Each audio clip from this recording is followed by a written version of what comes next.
어떻게 됐든 상반기 중에 금리 인상 속도나 강도가 가장 강한 흐름을 정점을 찍고 꺾일 수 있다는 그림이 나오거든요. 그렇죠. 네, 지정학적 리스크가 금융시장에 미치는 영향은 되게 단기적이다. 악재가 아무리 있어도 솔직히 말씀드려서 악재가 아무리 있어도 이 악재들을 주가에 선반영을 한다면 끝난 거라고 해석할 수도 있거든요.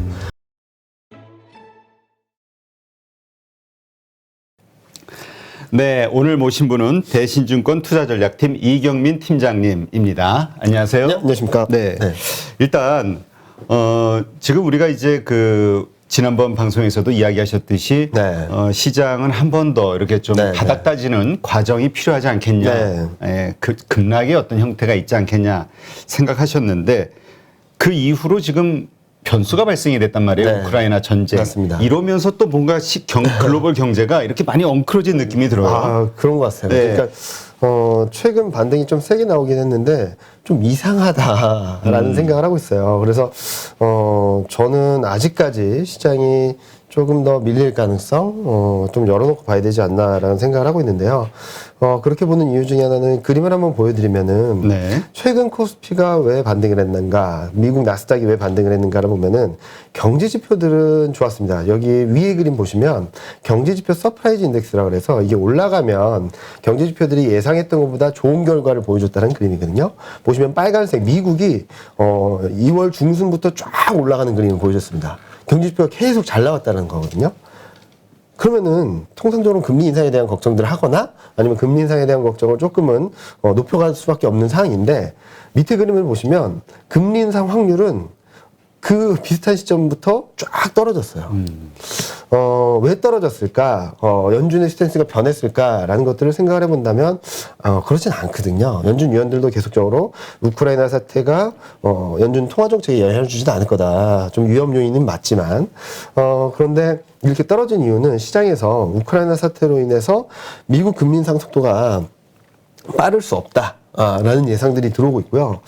제가 조금 이상하다라고 생각을 했던 것은 최근 며칠 사이에 3월 달에 금리 동결할 수 있다라는 기대감까지 들어오고 있거든요. 그러니까 지금 이 우크라이나 전쟁 때문에 네. 경제 상황이 좀 안 좋아지고 있잖아요. 네. 원유가 폭등하고 경제 성장 둔화 네. 나오고 그러니까 0.5bp 이야기가 그냥 당연히 나오다가 네. 0.25로 임금 0.1로 냈는데 최근 들어서는 금리 동결할 수 있는 거 아니야? 라는 기대감이 그러니까 점점 이제 시장의 기대감이 커지는 거죠. 그래서 지금은 조금 엇갈린 흐름 그리고 솔직히 말씀드리면 우크라이나 사태가 미국 통화 정책에 어떤 영향을 주냐라고 본다면 1차적으로 영향을 줄 수 있는 것은 물가인 것 같아요. 유가도 워낙 폭등을 했고 경제적인 측면에서는 좀 시차를 두고 영향을 줄 수 있겠는데 일단 보여지는 부분이 물가인데 지금 시장은 경기보다는 그냥 단순하게 금리 인상에 대한 걱정들은 내려놓을 수 있겠다라는 좀 기대감을 사면서 코스피는 2750까지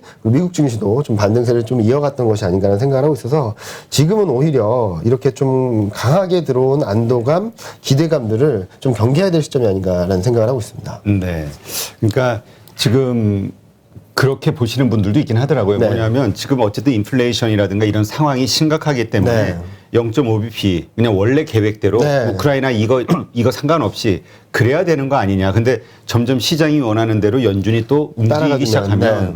이게 더 큰 문제를 만드는 네. 진짜 경제 위기에 시발점이 되는 거 아니냐. 그러니까 지금부터는 연준에 대한 통화 정책에 대한 신뢰도를 쌓아가야 되는 구간이거든요. 지금 왜 시장이 이렇게까지 흔들리고 있는가, 금리 인상 확률에 대해서 왜 이렇게 왔다 갔다 하는가를 생각을 해본다면 12월 FMC를 지난 지 지금 2달 좀 넘어밖에 안 됐어요. 이 2달 동안에 너무 많은 변화가 있었던 겁니다. 연준의 스탠스도 변했고 연준의 발언들도 많이 변했고 이러다 보니까 연준이 어느 정도 기준점을 잡아주지 못했다는 점들이 좀 부담스러운 것 같아요. 3월 FMC에서 또다시 시장에 끌려가는 듯한 느낌을 보여주게 된다면 시장은 조금 더 불안해질 수밖에 없다라고 생각을 하고 있고 어떻게 보면은 3월 달에 뭐 이거를 꼭 원하는 건 아니지만 시그널링 효과라는 측면에서 확실하게 시장에 메시지를 던져주고 그 다음에 스텝을 만들어 간다면 조금 더 단기적으로는 좀 힘들 수 있겠지만 조금 더 편안한 그림을 향후는 그려볼 수 있겠다라는 생각을 하고 있습니다. 네. 근데 일단 시장이 걱정하는 거는 원래 이제 기대치가 0.25, 뭐 말씀하신 대로 이제 뭐 동결까지도 네. 기대치가 슬슬 나오고 있고 이러한 것들이 이제 사실은 나스닥이 됐던 시장에 반영이 네, 되고 맞습니다. 있는 거잖아요. 네.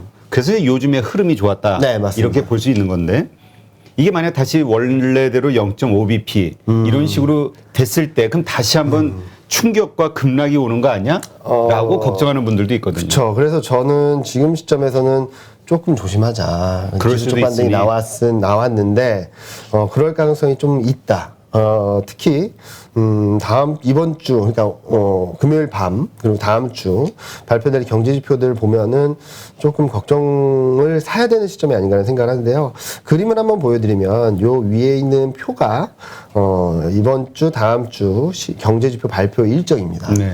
오늘 밤 미국 실업률 그리고 고용자 수 발표될 예정인데 이건 좀 둔화되는데 저는 솔직한 마음으로 고용 지표가 좀 잘 나왔으면 좋겠어요.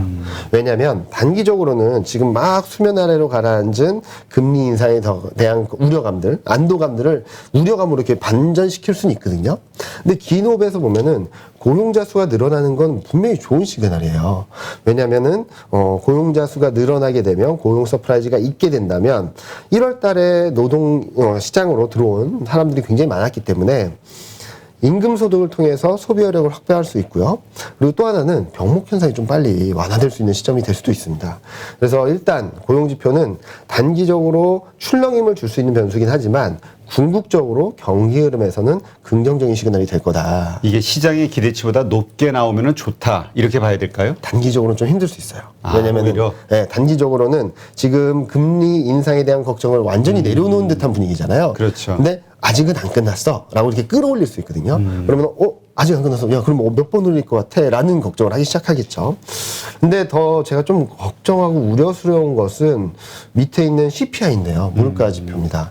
이게 지금 인플레이션 지표니까. 네, 인플레이션 지표인데 제가 오늘 새벽에 업데이트해서 본 게 전월 대비 변화율은 며칠 사이에 또 상향 조정됐어요. 0.6. 그러니까 1월 달이 0.6이었는데 2월 달엔 0.8. 그리고 전년 대비 증가율도 7.5에서 7.8로 상향 조정되었었는데 7.9까지 올라오고 있거든요. 이 시그널이 뭐냐면은 조금만 올라간다 예상치를 상회한다고 해도 전년 대비 증가율은 레벨을 또 바꿀 수 있다. 솔직히 7% 갈 줄은 저도 잘 몰랐거든요.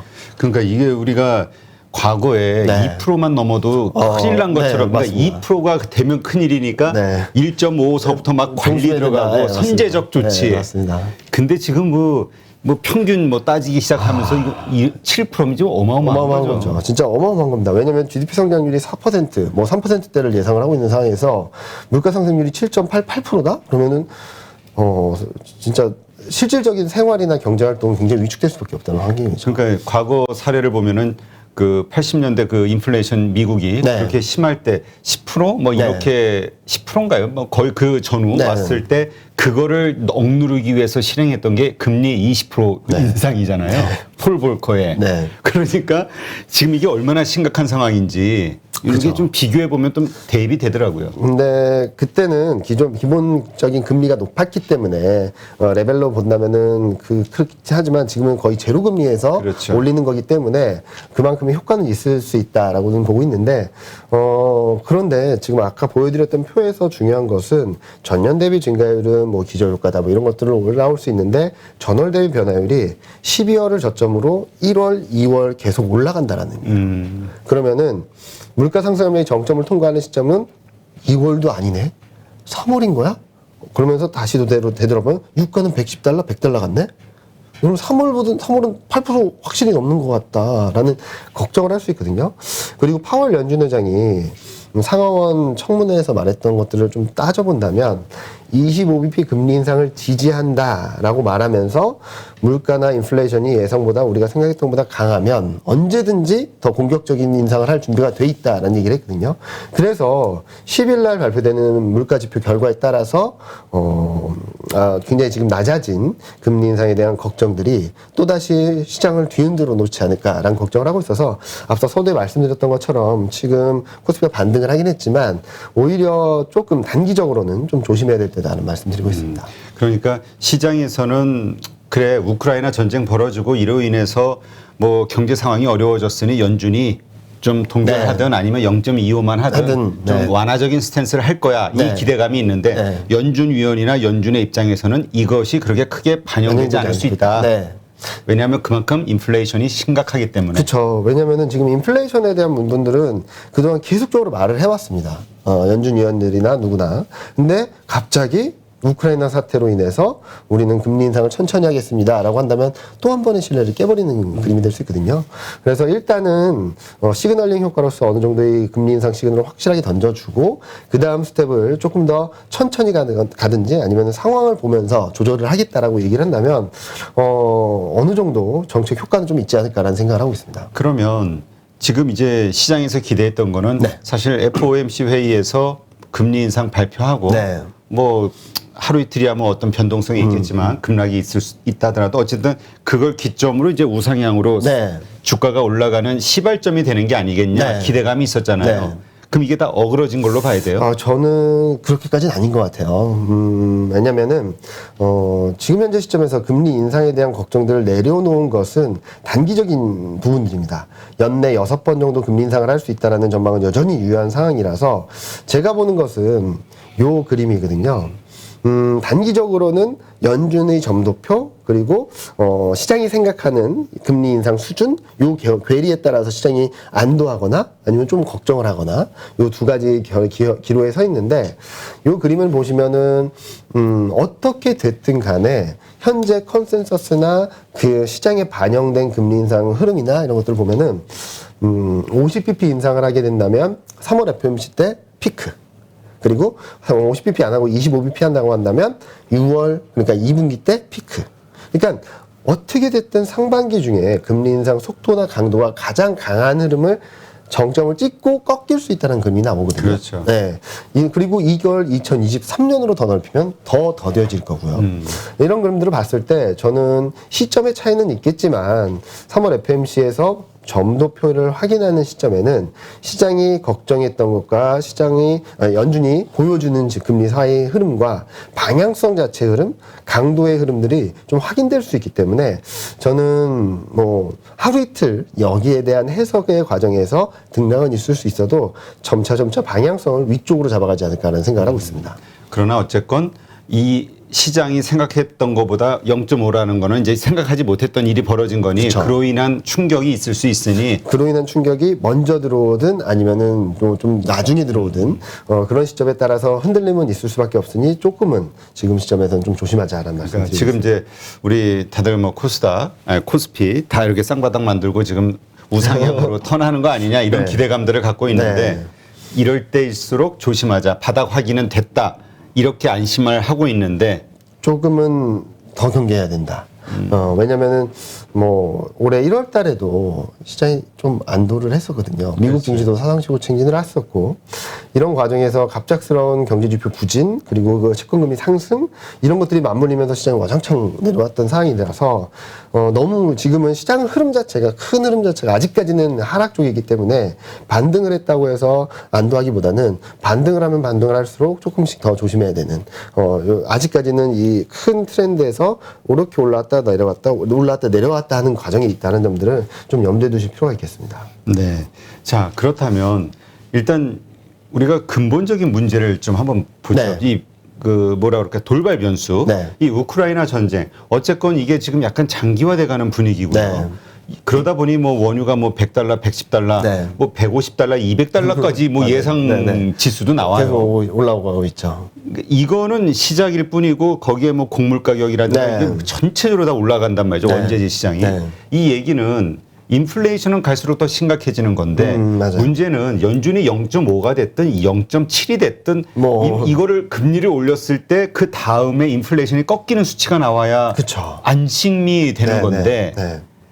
저렇게 연준이 금리를 인상했음에도 불구하고 지금 일어나고 있는 이런 현상들에 의해서 인플레이션이 더 올라간다면 이때는 최악 아니에요? 그렇죠. 그래가지고 우크라이나 사태가 저는 최악의 상황이라 볼 수 있는 나토나 미군이 개입해가지고 3차 세계대전으로 가지 않는다는데 선을 끊어준 거는 되게 잘 됐다고 보고 있어요. 네. 근데 지금 현재 시점에서는 우크라이나 사태가 지금 상황이 얼마나 장기화될까라는 게 관건이라고 보고 있거든요. 근데 솔직히 잘 모르겠어요. 그렇지. 왜냐면 합리적으로 봤으면 네, 전쟁이 맞습니다. 안 일어나야 되는 거예요. 그거든요. 그래서 그리고 저도 그동안 거기에 대한 잘 모르기 때문에 여러 전문가들 인터뷰나 뉴스나 유튜브를 봤을 때도 전쟁은 안 일어날 거라는 게 대부분의 그렇죠. 의견이었거든요. 대부분. 근데 예상치 못했던 상황이 벌어짐에 따라서 예상치 못했던 변화들이 나타나고 있는데, 만약에 이게 3개월, 6개월 이렇게 지속된다라고 한다면 좀 물가나 곡물가나 원자재 가격이 올라간 데 따른 여파들이 좀 더 남아있을 거라고 보는 거죠. 근데 여기서 하나 생각해 보셔야 될 것 중에 하나는 금융시장에 하나의 이벤트 영향이 3개월, 6개월, 1년 가는 경우가 있었나. 많은 분들이 뭐 여러 리포트를 보시면 많이 아셨을 거예요. 지정학적 리스크가 금융시장에 미치는 영향은 되게 단기적이다. 그런 것들을 감안해서 본다면 곡물가라든지 원유 시장에서 지금 굉장히 많은 투기 세력이 갑자기 많이 들어왔거든요. 그렇죠. 네. 이때가 돈 벌 때다. 네. 그래서 사태가 조금만 완화된다면 이 방향성 자체가 좀 꺾일 수 있다라는 점들을 저는 좀 염두에 두고 있고, 그리고 이라크 침공 때도 본다면은, 이라크 전쟁 때도 본다면은 유가가 그때를 전후로 해서 정점을 찍고 꺾였습니다. 오히려 저는 지금 시점에서는 유가가 고공행진한다기보다는 그 우크라이나 러시아 사태의 영향력이 점차 처음에는 굉장히 세지만 그 다음에는 그 상황이 진행된다고 하더라도 더 심해지지 않는다면 그 영향력은 점점 더 둔화되지 않을까라는 생각을 하는 부분이 있고요. 지금 뭐 1차 이에서 2차 러시아 우크라이나 회담이 있었지 않습니까? 네.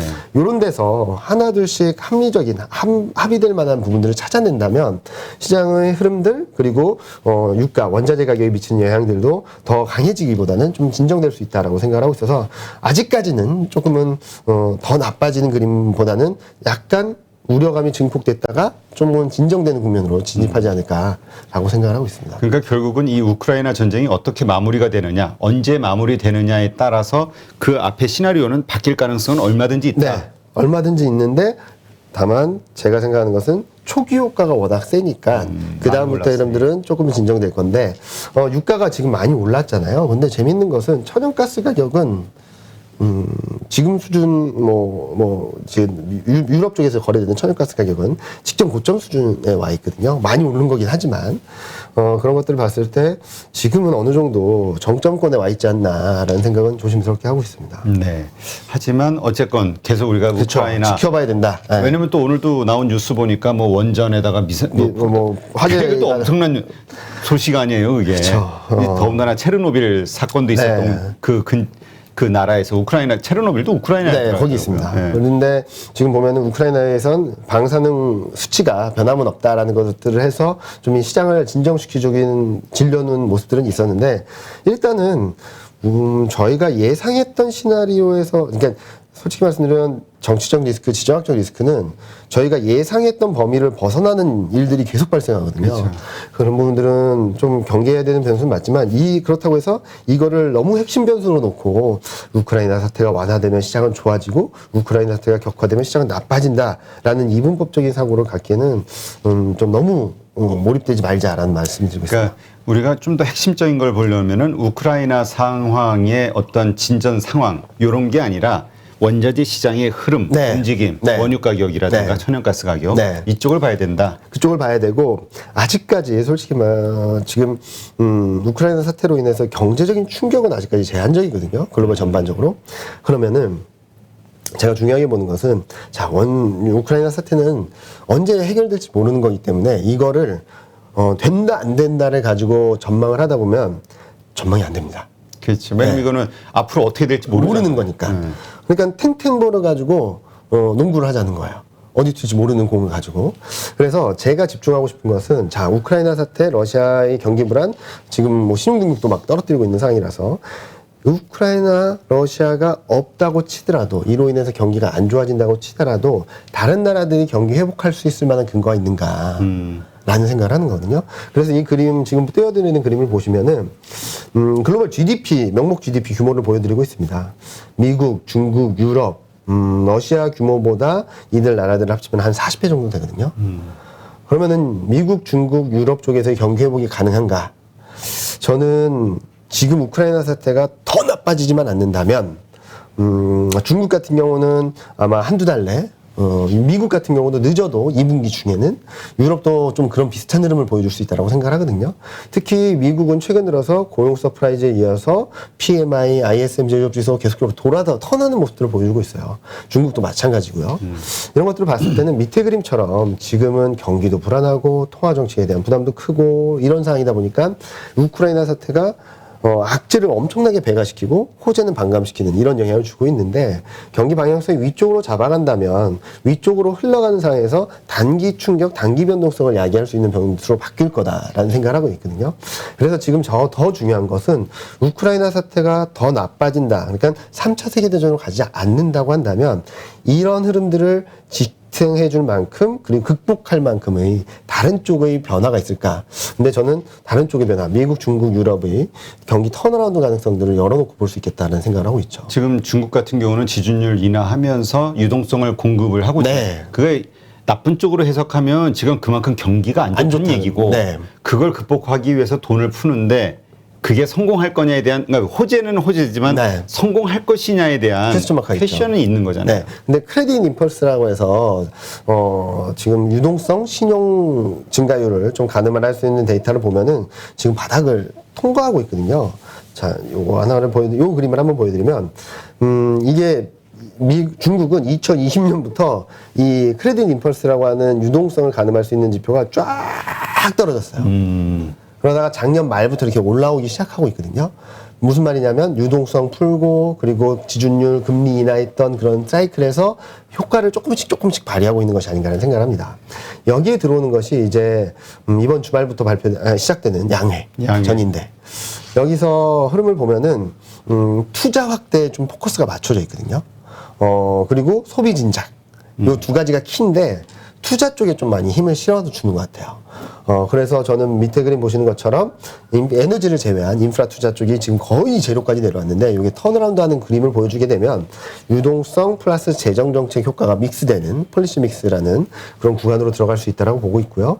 그런데 여기서 또 제가 투자라고 말씀을 드리면 많은 분들이 그럼 시클리컬이라고 생각을 하실 것 같아요. 그렇죠. 왜냐면 인프라 투자 네, 근데 그런 걸 생각하니까. 근데 지금 중국 양회가 지방 양회를 거쳐서 그걸 종합하는 과정이지 않습니까? 지방 양회의 결과 내용들을 보면은 대부분 신성장 산업 그리고 인프라도 디지털 인프라 이런 쪽이 다 포커스가 맞아요. 그리고 탄소 중립, 탄소 제로, 신재생 에너지 이런 쪽이 다 포커스가 맞춰져 있거든요. 그래서 저는 중국이 투자가 확대된다고 해서 이전처럼 월드 이코노미 그리고 시클리컬이 움직이기보다는 성장주들에 대한 기대감들을 또 한번 높여줄 수 있는 변화가 되지 않을까라는 예상을 하고 있습니다. 네. 지금 이 어떤 주식이 오를 것이냐, 이 중국을 시작으로 한 이야기는 좀 차후에 나누는 걸로 하고요. 일단 경기가 좋아질 것으로 일단은 2분기서부터 계속 생산할 것으로 보시는데, 근데 이제 또 다르게 보시는 분들도 있단 말이에요. 뭐 예를 들면 김영희 교수님 같은 경우는 4월 달이 어떻게 보면 미국 시장이 어떤 급락이 오지 않을까 이유로 트리거는 금리 인상에서가 아니라 1분기의 기업 실적 발표가 쇼크를 줄 수 있기 때문에 그것으로 트리거가 돼서 주가가 크게 흔들리지 않겠냐라고 보시더라고요. 그러니까 기업들의 기업 실적이 안 좋을 거라고 여러 가지 지표를 해석하시는데 우리 이 팀장님은 좋을 거라고 보신단 말이에요. 이게 차이가 어디서 나는 걸까요? 일단은 경제 실적 전망은 이미 많이 빠지고 있어요. 이미 엄청나게 빠지고 있는데 제가 그림을 한번 보여드리면은 요 그림이거든요. 요 그림을 한번 보시면은 4분기 실적 시즌 끝나고선 위에 그림이 빨간색이 올해 1분기 영업이익 전망이고요. 파란색이 올해 연간 이익 전망이에요. 거의 이렇게 수직 낙하하듯이 떨어지고 있거든요. 자, 그런데 더 재밌는 것은 반도체 영업이익 전망은 잘 버티고 있습니다. 오히려 연간 영업이익 전망은 올라가는 듯하고요. 자, 그럼 뭐가 빠졌냐? 이 그림을 한번 보시면 1분기 이익 전망 한 달 동안 변화를 보면 조선, 유틸리티, 호텔 레저, 디스플레이, 미디어 교육, 화학 철강, 인터넷 에너지, 소매유통 이쪽이거든요. 어느 쪽이냐? 지금 확진자 수가 폭증하는 데 따라서 좋은 건 알지만 그 기대감이 좀 높았던 거 아닌가라는 것들에 대한 후퇴, 그리고 시클리컬이라고 말을 할 수 있겠죠. 원자재 가격에 대한 부담이 커질 수 있는 업종, 이런 것들이 좀 많이 빠지고 있어요. 그래서 저는 이미 그런 걱정들, 우려감들은 실적 전망에 조금씩 반영되고 있다. 눈높이가 낮아지는 과정이기 때문에 여기서 조금 더 낮아질 수는 있다 하더라도 실적이 쇼크를 기록하진 않을 것 같다. 왜냐하면 4분기 실적도 이미 충분히 쇼크를 기록했거든요. 네. 그러니까 그 지금의 기준으로 보면은 확 떨어지는 거는 맞지만 네. 그거 발표하기 전에 이미 반영이 될 수 있다. 증권가서부터 시작해가지고 네. 기업 실적이 이런 이유로 낮아지는, 그러니까 기대 시치를 낮춰놨으니 네. 실질적으로 실적을 발표한다고 하더라도 실적이 충격이 쇼크를 없다. 나온다 하더라도 눈높이를 이만큼 낮춰놨으니까 그렇게 큰 충격은 제한적일 거라고 생각해서 저는 김혁 박사님 의견도 충분히 뭐 가능성이 있다라고 생각하지만 저는 그 전에 주가가 좀 선반영할 수 있다라는 생각. 그 얘기는 오히려 또 빠진다는 얘기잖아요. 네, 그러니까 4월 달보다는 3월 달에 좀 시장이 흔들릴 가능성이 있지 않을까. 그래서 지금 보면은 실적도 계속적으로 하향 조정되고요. 그리고 금리 인상에 대한 걱정들을 너무 내려놓은 듯한 좀 불안한 모습들을 보여주고 있고, 세 번째로는 이제 3월 10일 날 한국은 또 쿼드러플 리칭됩니다. 내마녀의 날. 네, 그리고 거기다가 LG 에너지 솔루션 코스피 200 편입.